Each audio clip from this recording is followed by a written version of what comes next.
Selamat datang di Pusaka episode live record. Oke. Kali ini saya bersama dengan Dr. Koko, dokter yang sedang menjabat sebagai salah satu founder juga ya dok ya? Iya. Founder JDN, Junior Doctor Network Indonesia. Iya. Spesial ini perdana, episode perdana live recordnya Pusaka. Sebelumnya Pusaka ini diselenggarakan secara live streaming di Instagram, tapi kali ini spesial karena kita interview dengan Dr. Koko terkait dengan tentang COVID. Oke. Temanya hari ini kita membahas Indonesia versus Corona. Kapan ini berakhir? Sudah 3 bulan, kurang lebih. Menuju 4 bulan mungkin. Mau jawaban apa nih? Apakah kita akan terus berdampingan dengan Corona? Apakah kita harus terus memerangi dengan Corona? Atau ya biasa-biasa aja karena sudah menginjak hampir ke 4 bulan, Ya, orang udah posisinya jenuh gitu. jenuh ya. Kapan ini berakhir? Kalau saya akan jawab nih ada dalam 2 perspektif barangkali. Ada 2 cara nih. PSBB-nya akan berakhir, PSBB, pandeminya akan berakhir, pandemi akan berakhir. tapi coronanya tidak Terus. akan pergi. Cuma kita nanti akan menemukan kasusnya itu akan berkurang, jumlah kejadiannya berkurang. Kenapa? Karena nanti ada satu waktu imunitas kita, kekebalan tubuh kita itu udah mulai terbentuk. Dan sekarang sih udah mulai, prosesnya udah terbentuk kekebalannya. Kekebalan secara komunitas itu udah mulai makin meluas. Nah, pada satu titik nanti jumlah kasusnya itu akan mulai menurun. Bukan karena coronanya hilang, tapi badan kita itu sudah membentuk kekebalan. Nah, pada saat itu terjadi, kita akan beraktivitas seperti dulu lagi. Becoming normal. Bukan new normal. Yang dimaksud new normal adalah apa sih perilaku hidup bersih sehat itu? Nah, yang kemarin-kemarin yang kita lakukan itu perilaku hidup bersih sehatnya itu baru sebatas narasi sebagian besar. Kayak cuci tangan, anjuran cuci tangan kan udah lama tuh. Sebelum Corona itu lah. Udah Ya. dari zaman TK udah diajarin Cuci tangan. Udah Pola hidup sehat gitu. pola hidup sehat, makan sayur, buah-buahan, olahraga, berjemur itu udah dari dulu banget. Lah, gitu ya. Tapi kemudian baru kali ini orang tuh dipaksa menerapkan pengetahuannya. Jadi yang diketahui sekarang diubah menjadi hal-hal yang kita kerjakan daily, Jadi wajib. menjadi daily rutin baru, dan itu yang disebut new normal.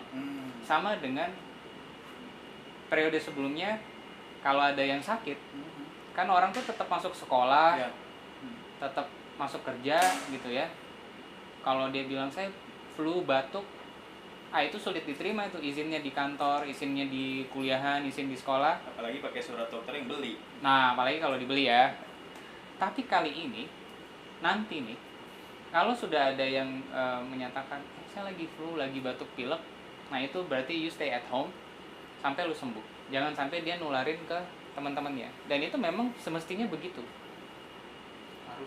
Harusnya dari dulu begitu. Cuman karena ada corona ini, akhirnya kita dipaksa untuk naik level. Naik level dalam 2 hal. Memperbaiki perilaku hidup kita menjadi lebih bersih, lebih sehat, itu satu. Terus yang kedua, layanan kesehatan kita itu dipaksa untuk naik juga. Itu apakah termasuk dengan physical distancing? Jaga jarak 1,5 meter, ada yang 1 meter, ada yang 2 meter. Ya. Termasuk dengan itu? Kalau new normal itu sudah tidak lagi ada physical distancing. Karena kan kita nggak mungkin terus-menerus berjarak seperti ini kalau kita dengan sahabat kita ya. Dengan keluarga nggak mungkin lah. Tapi pada era pandemi di mana kasusnya masih terus bertambah, masih so-so, masih ada di mana-mana ada letupan kasus, berarti kan kekebalannya belum jadi tuh. Nah, kalau nanti dia udah mulai turun, ya akhirnya berarti badan kita sudah belajar, sudah kenal nih lawannya siapa. Kalau udah kenal lawannya siapa, dia sudah bikin tentara di dalam badan kita udah jadi, dia masuk, ya udah. Berarti sekarang timbul pertanyaan baru dok. Kapan pandemi itu akan berakhir? Apakah berdasarkan kurva ya atau vaksin ditemukan atau yang lain? Kalau saya sih, saya kan lebih percaya bahwa begitu nanti kasusnya ini udah makin turun, tentu dengan bukan karena nggak dites ya, Ya. harus dites, Harus melalui tes berarti? harus melalui testing. Jadi kapasitas testing kita naik, dan ini kan dilakukan oleh pemerintah pusat dan daerah itu secara Masalah ya. signifikan sekarang kan pertambahannya. Nah, begitu nanti kapasitas testing naik, jumlah kasusnya turun, makin turun, berarti ya kita akan siap dengan normal, kehidupan normal. Dan itu pandemi akan berakhir, begitupun juga PSBB. Pandemi dinyatakan berakhir oleh WHO. WHO. Tapi di beberapa negara yang dinyatakan berhasil, kita nggak melaporkan kasus baru transmisi lokal dalam 3 minggu, 4 minggu, 1 bulan, ada yang kayak gitu.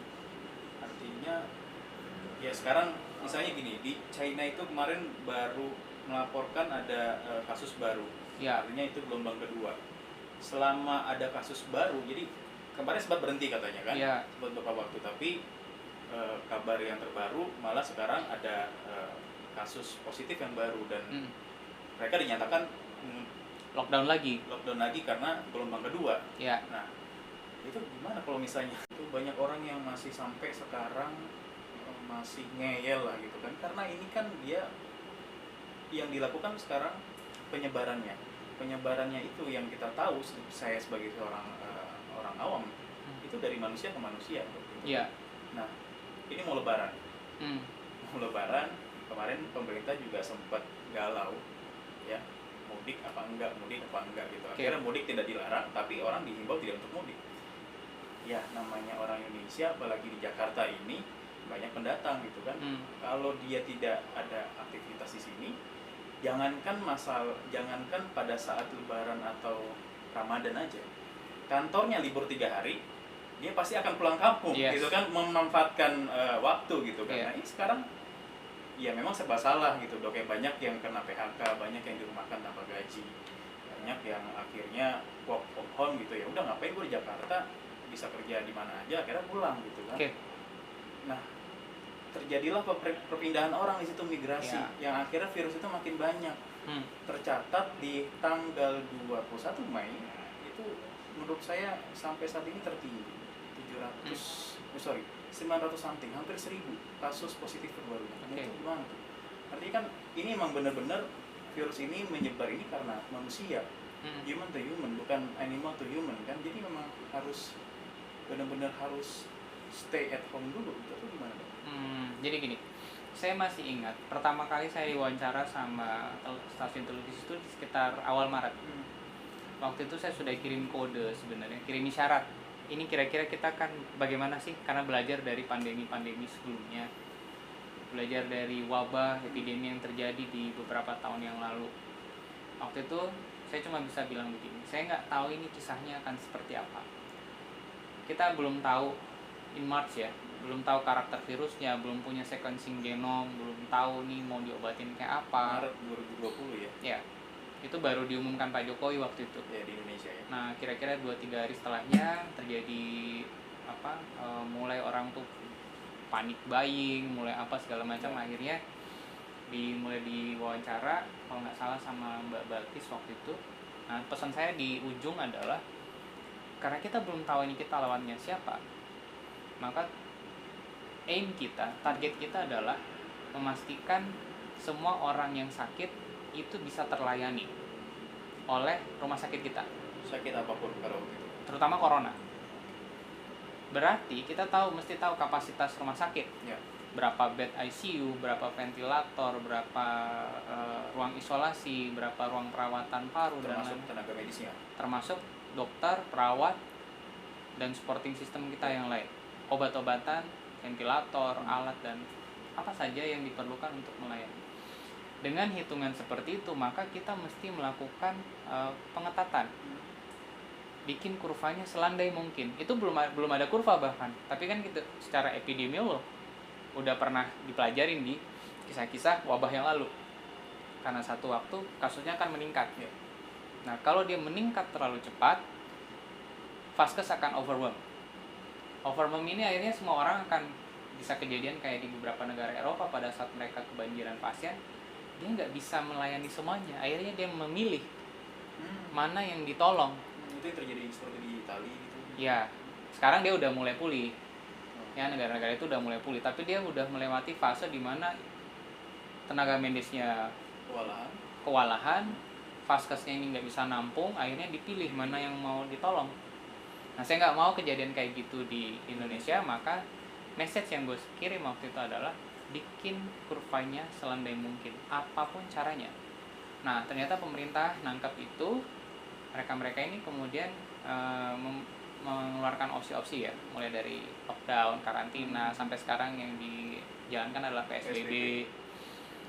Karena dengan cara itu kita berharap jumlah pasien ini tidak langsung melonjak dalam satu waktu. Jadi just in case pasien perlu pertolongan, oh ICU-nya ada, oh dokternya siap, tertangani dengan baik lah sih. Ya, jadi kita nggak dipaksa memilih dari yang mana nih, karena itu sangat dilematik untuk dunia medik. Nah, sama dengan yang kita bicarakan ini, wave-nya kayak apa nih, gelombangnya kayak apa.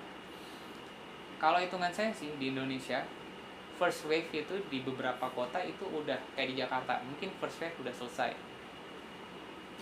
Nah, tapi yang kita harus perhitungkan adalah second wave. Bagaimana nanti kalau orangnya itu udah selesai lebaran, terus sebagian orang akan datang lagi dari luar kota. Atau tadinya yang orang warga Jakarta, kemudian mereka melipir beberapa tempat di luar kota, mungkin ada sanak saudaranya atau gimana. Nah, sekarang dia waktunya untuk kerja lagi. Itu yang harus diantisipasi sama Pemprov DKI. Itu yang harus diantisipasi oleh seluruh orang di negeri ini. Jadi ini bukan pekerjaan pemerintah pusat saja, bukan pekerjaan pemerintah provinsi DKI, bukan Kementerian Kesehatan saja atau Satpol PP atau siapa gitu ya, tapi ini adalah kepentingan semua orang. Memastikan bahwa tidak ada yang tertinggal satupun. Kita nggak mau meninggalkan satu warga kita itu sakit. Kita tidak mau meninggalkan satu warga kita itu kelaparan. Tidak mau juga meninggalkan satu orang itu dia tidak punya pekerjaan. Bahwa mungkin ada, tapi niatnya harus ini dulu. Harus selamatin semua dulu. Kalaupun ada 1-2 yang tidak selamat, setidaknya kita sudah lakukan upaya untuk mencegah mereka supaya tidak seperti itu. Nah, jadi saat ini Indonesia sebenarnya apakah akan melewati gelombang pertama? Di beberapa tempat saya pikir sudah. DKI Jakarta? Ya sudah. Tapi kalau kita lihat data secara nasional untuk ya di sosial media ada Kementerian Kesehatan. Seminggu terakhir di bulan Mei, dari sekitar tanggal 15 sampai tanggal 21 itu kasusnya malah perharinya malah makin.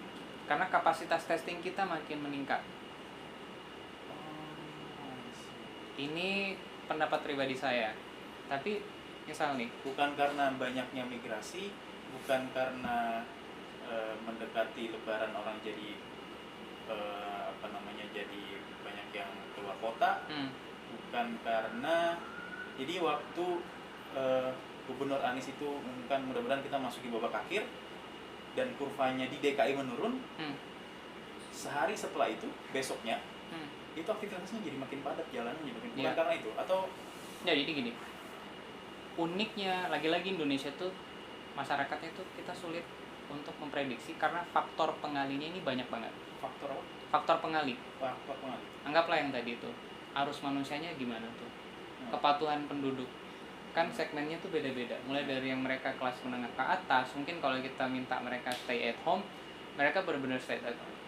Tapi kalau yang menengah ke bawah, apalagi pekerja non formal, harian, ini gimana kalau kita cuma bilang stay at home, tapi mereka dapat pangannya tuh, sembakonya tuh kurang, otomatis dia akan cari, sulit dia. Kita nggak bisa, ya mungkin bahasa politisnya dilematis ya. Kita nggak punya cerita seperti Amerika Serikat yang punya begitu banyak ICU, punya begitu banyak ventilator. Trump saya pikir menaikkan target testing itu sampai 1 juta sehari. Coba nanti kita lihat lagi datanya. Tapi dia dipaksa untuk Trump mulai memaksa, mulai mendorong pendukungnya itu, kita bisa lihat di berita, untuk meminta pelonggaran, relaksasi di beberapa negara bagian yang masih melakukan karantina. Karena dia mau mesin ekonomi mulai bergerak. Konsekuensi dari itu adalah kapasitas testing harus naik, supaya yang dikenali sakit itu yang dirumahkan, gitu loh. Biar nggak kemana-mana dulu. Biar nggak kemana-mana. Dulu. Jadi yang sehat tetap bisa kerja. Ya. Nah, Indonesia belum punya kapasitas testing seperti Amerika Serikat. Sampai Inggris sekarang. ya bisa dilihat di berita-berita diangkat bahwa kapasitas testing kita termasuk yang rendah. Nah, kita juga bukan seperti Cina yang mudah aja dia, oke, kita lockdown, karantina. Kamu tinggal di situ. Kalau kamu keluar kenapa-kenapa, kamu akan ada hukuman Ya. ini. Itu kan nggak bisa. Indonesia nggak bisa. Jadi kita punya story kita sendiri. Dengan segala keterbatasannya, dengan segala kekurangan ini, para pakar di Indonesia harus lihat dari multi aspek. Bukan hanya aspek medis saja, tapi aspek sosialnya gimana, ekonominya, bahkan politiknya, kayak semua harus dihitung gitu loh. Nah, kayak tadi, mungkin faktor pengalih seperti itu tuh, kita mau larang orang keluar rumah gimana? Di dalam rumah, konsep physical distancingnya nggak bisa. Rumahnya bisa jadi sepetak kecil, di dalamnya isi 5-6 orang. Udah kayak sarden tuh. Iya. Ya kan? Dia justru bisa lega kalau dia ada keluar. Yang kita mau tahan dia di dalam, kalau ada satu sakit berarti 5 orang yang lain juga kena. Nah, masalah kebijakan kalau tadi di Amerika dokter cerita dia melakukan menaikkan testingnya berapa kali lipat gitu Ya. agar banyak yang terdeteksi, mana yang sakit, mana yang enggak. Nah, kalau di Indonesia kita bisa, kalau dokter kemarin sempat lihat atau dengar ada statement dari pemerintah membebaskan, memberikan kebebasan untuk usia di bawah 45 tahun untuk berkreativitas dan aktivitas Ya. agar mungkin perekonomian akan berjalan, terus juga tidak banyak orang yang ya intinya perekonomian sih. Tapi saya juga melihat sisi lainnya, kemarin sudah 2 minggu bahkan 3 minggu orang dirumahkan, di lockdown, di PSBB, banyak yang mulai bosen dan akhirnya ganggu ke mental. Ya, itu berarti itu multifaktor kan. Jadi selain ekonomi itu juga jadi pertimbangan pemerintah gitu. Jadi tidak gampang saya pikir untuk siapapun sekarang itu menentukan sikap ini mesti A, mesti B, kalau nggak A nanti akan bagaimana, kalau nggak B nanti akan gimana. Jadi ini sangat dinamis. Di Indonesia juga seperti itu. Tapi yang jelas, saya setuju sebenarnya kalau mereka yang berusia produktif itu dibolehkan bekerja. Syaratnya ada, tapi protokol kesehatannya harus dijaga. Ambil contoh pekerja pabrik, itu kan rapat tuh di dalam pabrik. Nah, sekarang bagaimana caranya pabrik-pabrik ini dia menerapkan physical distancing, menjaga masker untuk semua, membagikan masker kepada semua karyawannya.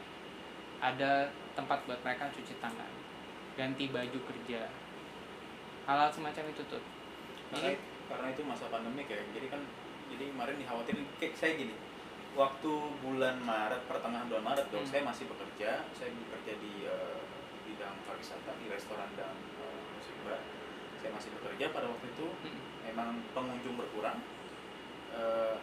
Alhamdulillah sehat, tapi ada istilah OTG, orang tanpa gejala. Dan yang kedua adalah kita bisa menjadi carrier, pembawa. OTG itu carrier.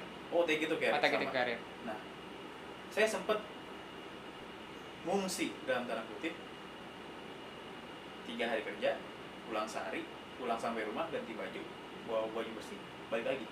Karena saking takutnya saya menularkan ke orang rumah.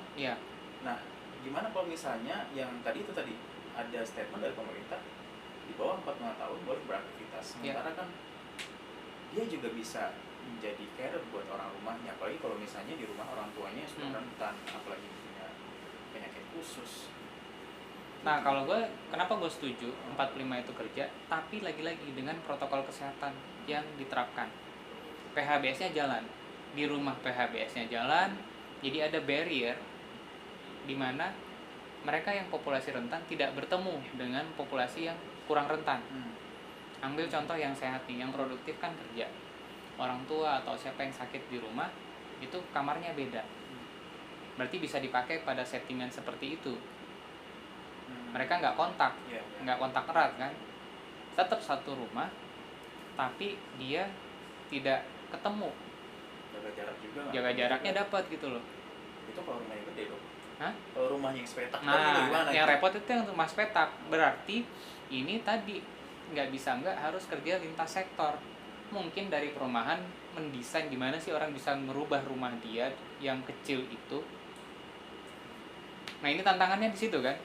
Toh nanti ini semua akan mengarah ke sana. New normal itu akan menuntut semua orang punya rumah yang layak, rumah huni yang sehat. Bukan hanya sekedar untuk tidur aja berarti. Bukan cuma sekedar pakai masker. New normal itu rumahnya jadi layak.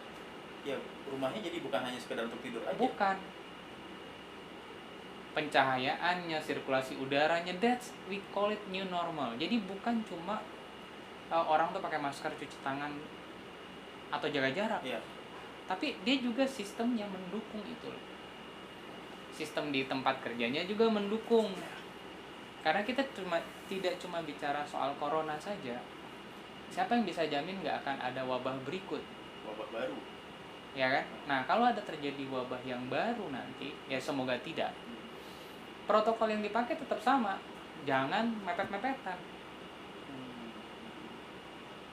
Jadi kita semua sudah harus belajar. Oh, jadi saya ambil contoh mungkin Taiwan yang dianggap negara yang paling dekat dengan Cina tapi sukses mengendalikan. Saya sempat cerita dengan atase Taiwan di Indonesia itu sekitar seminggu yang lalu dan kami tanya, kalian kok firm banget ya? Dia bilang, dok, kami udah memprepare pandemi ini bukan 1 tahun tapi sudah 18 tahun yang lalu. Waktu itu SARS pertama itu juga lagi-lagi epicentrum awal dari Cina. Nah mereka kena dampak nih, Taiwan pulau kecil dampaknya gede karena orangnya nggak bisa kemana-mana. Nowadays setelah dia terpukul begitu keras di era itu, nah dia udah mulai bersiap. Jadi dia perbaiki perumahannya, dia perbaiki sistem sosialnya, sistem kerjanya, dia perbaiki bagaimana dia menghandle big data. Orang-orang ini diamati tuh, dia habis ketemu siapa, habis dari mana, belanja apa, itu kan semua bisa dia tracing. Kemampuan tracing ini kemudian berlanjut dengan kapasitas testing mereka yang tinggi. Dia udah siap. Jadi begitu dia dapat, ini dirumahkan, ini dirumahkan, ini di rumah. Yang lain boleh kerja, yang lain boleh sekolah, restoran tetap buka, kantin tetap buka, mall tetap buka. Tapi dia masih kepikiran kapan saya buka border ya, perbatasan, pelabuhan, bandara. Tapi di dalam negerinya untuk sementara dia firm no zero cases selama 30 hari. Waktu itu ya, saya nggak tahu setelah seminggu sekarang ini. Tapi dia udah bersiap tuh. Jadi dia mengubah seluruh sistemnya menjadi lebih sehat. Rumahnya, bagaimana dia kemudian lebih mengandalkan transportasi publik, jadi udara lebih layak. Wah, jadi habis ini banyak yang berubah berarti, benar-benar. Ya banyak yang mesti berubah dan itu pekerjaan semua orang. Nggak bisa kita tinggalkan satu komunitas, misal nih masyarakat miskin kota. Ya kita nggak lihat-lihat mereka aja gitu loh. Dibiarin dia rumahnya kumuh aja. Nggak begitu. Pasti kalau misal terjadi wabah, risiko yang mereka tinggal dempet-dempetan ini tinggi. Apa mau dibiarkan terus? Kan kita nggak mau warga kita ada yang ketinggalan kayak gitu. Kita mau mereka naik level, perilaku hidup bersih sehatnya naik. Berarti status sosial mereka naik. Ini pekerjaan berat. Ya memang enggak gampang ini, memang enggak ringan. Berarti atau semua pihak. Semua pihak. Pemerintah kan juga banyak elemen di dalamnya. Tadi saya kepikirannya kalau benar-benar rumahnya benar-benar harus layak gitu, karena sekarang ya kita lihatlah standar layaknya orang juga pasti berbeda-beda gitu kan, apalagi yang berarti harus ada standar minimal baru, standar minimal sehat baru. Apa dia dibikinkan apartemen ya rumah susun gitu ya, dengan luas yang lebih layak untuk satu keluarga itu. Di situ dia bisa. Ekonomi pun juga berubah dok ya. Tadi kalau misalnya pandemi ini belum di akhir-akhiri, akhirnya jaga jarak itu masih terus tetap ada. Nah, Iya. bahas sedikit tentang ekonomi dong. Sektor yang berpengaruh adalah sektor pariwisata menurut saya. Ya. Mau lagi spesifiknya, kalau restoran, saya sempat baca di Amerika atau di Eropa, restoran itu sudah boleh buka, tetapi dia tetap melakukan protokol kesehatan. Ya. Dan punya peraturan dia hanya boleh menerima tamu maksimal 50% dari kapasitas restoran tersebut. Itu restoran sudah boleh buka. Nah, terus bagaimana dengan ya kalau zaman sekarang ada nightlife ya, dunia malam gitu ya. Ada kafe, ada bar, ada klub. Kalau pandemi ini belum diputuskan oleh WHO, berarti bisnis sektor itu bakalan mati. Kecuali dia melakukan adaptasi. Dia melakukan adaptasi, ada jaga jarak, ada mungkin dia harus berganti jenis minuman yang dia jual. No. Kan ini demi duit kan? Mereka kan perlu ini. Tapi agak sulit memang ya. Jadi ya memang mengganti semuanya. Memang mengganti semua, new normal. Sirkulasi udara di dalam ruangannya harus bagus, nggak boleh ketutup. Gitu loh. Filternya apalah segala macam di AC itu, berarti itu semua yang mereka harus kita kerjakan semua. Balik lagi tadi ke tes yang apa sekarang di Indonesia, kalau menurut dokter atau data yang dokter punya, dari pertama kali ditentukan atau diumumkan corona itu masuk ke Indonesia bulan Maret ya sama Presiden, sampai sekarang ini sudah Maret, April, Mei, 3 bulan menuju 4 bulan saya rasa. Berapa persen pemerintah menaikkan tes untuk mengidentifikasi virus ini? Jauh bertambah. Jauh bertambah, tapi belum cukup. Karena ya kita punya resources terbatas. Itu udah diakui. Tapi yang jelas kita harus apresiasi upaya mulai dari pemerintah pusat sampai pemerintah provinsi. Masing-masing provinsi ini kan dia punya para ahli masing-masing. Punya resources pendukung masing-masing, terutama provinsi besar seperti Jawa Barat. Kita lihat ada produksi kit sendiri ya, kit diagnostik sendiri, PCR. Yang saya tahu juga dari Jawa Timur juga mengupayakan itu. Ada juga beberapa Pemda itu beli mereka dari negara mana, dari Pemdanya sendiri tingkat 2.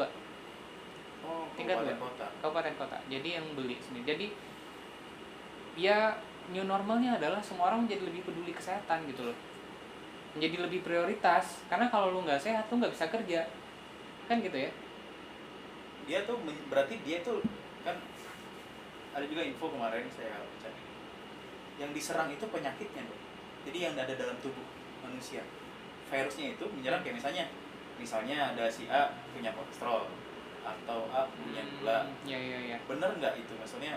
Jadi virus ini selain mengetes kekebalan dari tubuh, kalau misalnya orang itu punya penyakit khusus, penyakit dalam komorbid barangkali itu namanya. Virusnya, jenis virusnya atau gimana? Jadi gini, dari awal, karena kita sebenarnya udah pernah ketemu dengan abangnya nih Corona 2. Abangnya? Jadi ada tahun 2002 yang gue cerita Taiwan itu. Itu Corona yang pertama, SARS pertama yang terrecord 2002 tuh. Nah yang sekarang ini kan disebut SARS-CoV-2, dianggap sebagai adiknya. Ada juga sepupunya itu yang MERS. Waktu itu ada, kalau ingat sejarahnya, sampai di Arab Saudi itu unta itu pada dipindahin, pada dimusnahin, itu ada. Itu gara-gara corona juga. Tapi corona yang beda spesiesnya. Nah kita sebenarnya udah belajar beberapa kali untuk bagaimana kita overcome wabah corona ini. Jadi mestinya sih nggak terlalu takut, asal kita bisa genjot abis di edukasi dan ngajakin masyarakat perilaku hidup bersih sehat. Kalau sudah belajar harusnya bisa diterapkan dan bisa ditekan ya faktanya. Tapi sekarang faktanya ya memang karena masih banyak. Jadi contohnya nih, lagi-lagi kita bisa lihat data kenapa sih BPJS itu defisit.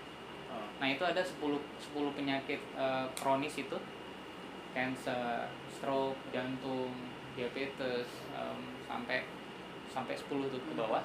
Penyakit kronis lah ya. Berarti masyarakat kita itu mayoritas sakit. Banyak yang sakit, banyak yang punya penyakit, banyak punya penyakit tertentu, tapi terkontrol.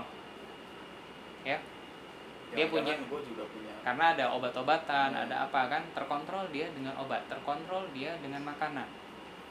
Tapi kita nggak cuma perlu yang terkontrol, kita perlu populasi sehat lebih banyak. Kalau populasi sehat lebih banyak, lebih besar, lebih dominan, maka virus apapun yang datang, pukulannya nggak akan sehebat yang diterima oleh populasi yang sakit. Kan gitu. Berarti virus itu belum benar menyerang yang penyakit itu Bang tadi? Kalau kita bicara corona COV-2, SARS-CoV-2, dia kan masuk melalui reseptor-reseptor. Ada namanya reseptor S2. Saya lupa ada beberapa lagi yang dinominasikan menjadi tempat masuknya dia, pintu masuknya dia ke badan manusia. Nah, tapi satu gangguan nih, misal nih, kita ambil contoh duit deh dalam sebuah keluarga. Sebuah keluarga punya penghasilan 3 juta. Ya. Nah, itu dia mesti bayar listrik 500.000, bayar air 200.000 misal. Keluaran per hari sekitar 50.000 lah. Toh? Berarti itu udah hampir nggak ada yang mereka tabung. Nah, pada situasi seperti ini, kemudian ada pengeluaran tambahan. Nah, kalau saya analogikan, COV-2 ini, itu mayoritas orang ini kena pada pengeluaran tambahan tersebut. Tiba-tiba ada genteng bocor, tiba-tiba ada apa, tiba-tiba ada kenaikan harga yang di luar kelasiman. Jadi orang itu emang udah sakit, terus gara-gara corona, dia ditarik lebih sakit lagi situasinya. Kondisi dia jadi lebih lemah, lebih rentan. Itu sebabnya kampanyenya salah satu adalah memisahkan populasi rentan dan populasi yang sehat. Populasi rentan ini kita jaga supaya mereka ini kita punya waktu untuk memulihkan kondisinya menjadi lebih fit. Nah, populasi yang sehat itu kita biarkan keluar untuk produktif. Karena kalau kita kekepin orang lama-lama yang kayak tadi diucapkan, 2 minggu dia bosan, 2 minggu dia mager, daya tahan tubuhnya justru turun. Kan nggak kenapa-kenapa, padahal biasanya dia bisa aktif jalan 1 kilo sehari, 2 kilo sehari. Termasuk nyerang ke mental juga berarti? Ya, jadi banyak faktor dan akhirnya kalau saya sih pada posisi seperti ini nggak melihat pada siapa yang salah atau ini mau dibebankan ke siapa, karena semua pihak mesti kontribut. Nggak bisa kita menangkan pertempuran lawan corona ini hanya dengan dokter udah cukup, 200.000 dokter ini udah cukup deh, nggak bisa. Atau kita bilang ini bebannya pemerintah pusat nanti harus dropin ini, atau pemerintah provinsi mesti dropin ini. Kalau enggak kejadian kenapa-kenapa, nggak bisa gitu. Semua sih kita minta untuk bareng-bareng membuktikan persatuan Indonesia tuh sekarang. Nah, persatuannya itu mulai dari masyarakat yang paling bawah sampai pemimpin paling tinggi. Harus gotong royong. Karena cerita ini cerita Indonesia yang menurut negara-negara lain ini anomali. Jadi ke depan kita akan berdampingankah, akan terus berperangi, atau kemarin sempat ada yang jadi pembahasan oleh publik, jadi kita perang melawan COVID atau kita berteman atau merangkul? Enggak begitu ceritanya. Akan terjadi kompetisi yang secara simultan. Nenek moyangnya virus corona ini itu dari fosil, dari pengamatan barang-barang yang ditemukan, itu kalau nggak salah rekor paling awal itu ditemukan 8.000 sebelum Masehi, berarti sekitar 10.000 tahun lalu. Sudah lama. Nenek moyang dia ya. Tentu nenek moyangnya sama yang sekarang ini beda. Tapi setidaknya core dia itu mirip banget. Intinya mirip. Karakternya mirip. Bahwa beda kelincahan, beda virulensi, beda agresivitas, beda dampak klinisnya gimana-gimana. Itu, tapi toh manusia kan nggak punah. Kenapa enggak? Karena tadi setelah kita berinteraksi dengan kuman patogen tertentu, badan kita juga punya tentara. Tuhan tuh udah kasih tuh di dalam, ada sel B namanya sel T, ada sel natural killer, ada makrofag, ada interferon, ada imunoglobulin, macam-macam. Perangkatnya istimewa banget. Allah tuh sudah siapin kayak gitu. Nah, begitu nanti ini ketemu sama kuman A, kuman B, kuman C, nanti kita belajar dulu nih, oh kayak gini nih. Nah, sama kan kayak polisi atau tentara. Ini ada penjahat mau masuk ke negara kita kan. Mungkin awal-awal dia sempat lolos dulu, kan? Ya. Tapi setelahnya aparat keamanan kita belajar, oh ini nih, ciri-cirinya ini nih, ya lu jangan masuk, kalau lu masuk gue gebukin. Nah, begitu juga yang terjadi dengan virus-virus ini, tidak hanya soal corona saja. Jadi dia akan mengalami namanya mutasi konstan. Itu sifat karakter virusnya dari nenek moyang dia. Ada perubahan-perubahan yang Berkembang terus dia. dia juga belajar. Oh. Tapi sistem ketahanan tubuh kita, sistem pertahanan kita juga belajar. Pertama masuk begini, Ya, udah lu kenal, mau diapain nih, mau diapain nih. berubah gitu. Ya. Apalagi udah pernah ketemu sama yang mirip karakternya sama dia. Oh, berarti mirip-mirip lu. Kira-kira nih gue mau atasinnya kayak gini nih. Berarti saat ini ada satu macam kah atau berapa jenis yang saat ini ada? Katanya kan ada tipe A, tipe B. Kalau soal strain itu kemudian memang masih dinyatakan ada 3 strain utama. Tipe A, tipe B, tipe C itu. Tapi karakter virusnya sendiri di Indonesia, sequencing genomnya itu berbeda dengan yang di luar. Jadi ada kesamaan di beberapa mayoritas rantai DNA-nya, RNA-nya namanya, asam nukleatnya. Tapi ada yang berbeda di beberapa titik. Berarti dia belajar menyesuaikan juga dengan lingkungan yang di mana dia berada. Tapi kita kan juga belajar. Itu sebabnya saya sih mengajak keluarga itu dari awal, kita insya Allah nggak usah panik. Insya Allah kita baik-baik saja. Tapi kita harus upgrading. Yang kita upgrading apa sih? Kebiasaan yang mestinya kita lakukan tapi nggak dilakukan. Cuci tangan, jaga jarak sama yang sakit, gunakan masker. Lu di rumah kalau lu sakit, makan lebih banyak sayur dan buah-buahan, kan gitu. Olahraga, berjemur, gunakan masker. Sebenarnya itu normal sebenarnya. Sebenarnya itu yang normal. Normalnya gitu, cuman karena kita nggak punya musuh kemarin-kemarin. Sekarang jadi siaga. Sekarang, mesti gue lakuin ini nih supaya gue bisa survive, supaya keluarga gue aman. Gitu. New normalnya ya sebenarnya yang harus kita lakukan.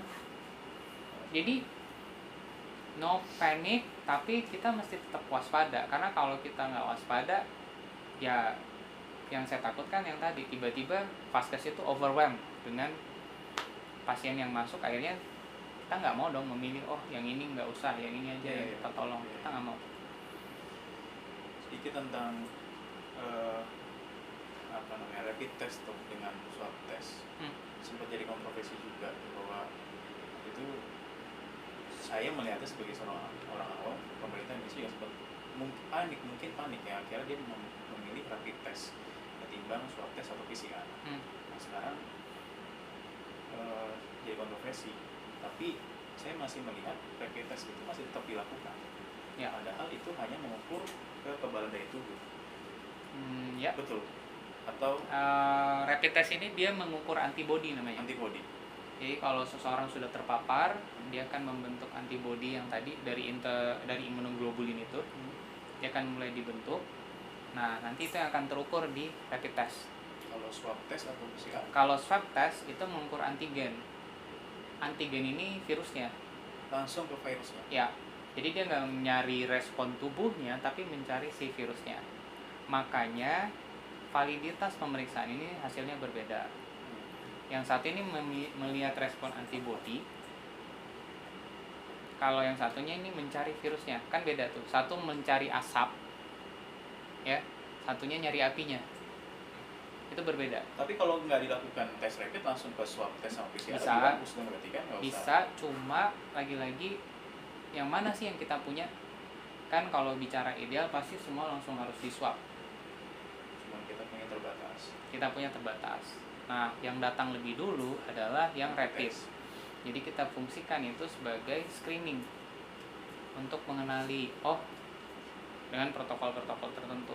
Ini mesti kita ada gejala seperti ini, batuk pilek, demam, flu, nyeri badan, nyeri tulang, ada yang diare, dia habis ketemu siapa, dia habis datang dari negara mana, ya kan, atau dia tenaga kesehatan misal. Dan itu harus berulang-ulang kali, Ren. Kalau gejalanya ada, maka itu yang kita sebut sebagai ODP. Orang dalam pantauan. Ya, kalau ternyata riwayat kontaknya ini erat, kemudian kok dia gejala klinisnya ini khas ya, tapi belum punya pernyataan dari hasil PCR, itu masih kita nyatakan sebagai PDP kemarin. Nah, kalau dia udah positif, nah itu yang kita, oh ini confirm diagnostik COVID-19. Tapi itu pada akhirnya nanti mungkin juga akan berubah dengan kapasitas testing kita yang makin bertambah, baik dari pusat dan daerah. Itu akan mulai pada satu waktu kita akan bilang ini positif, ini suspek. Jadi seperti biasa lagi, tapi belum sekarang. Karena masih dinyatakan status pandemi, jadi kita masih memperlakukan status-status kayak gitu. Confirm, PDP, ODP, dan OTG.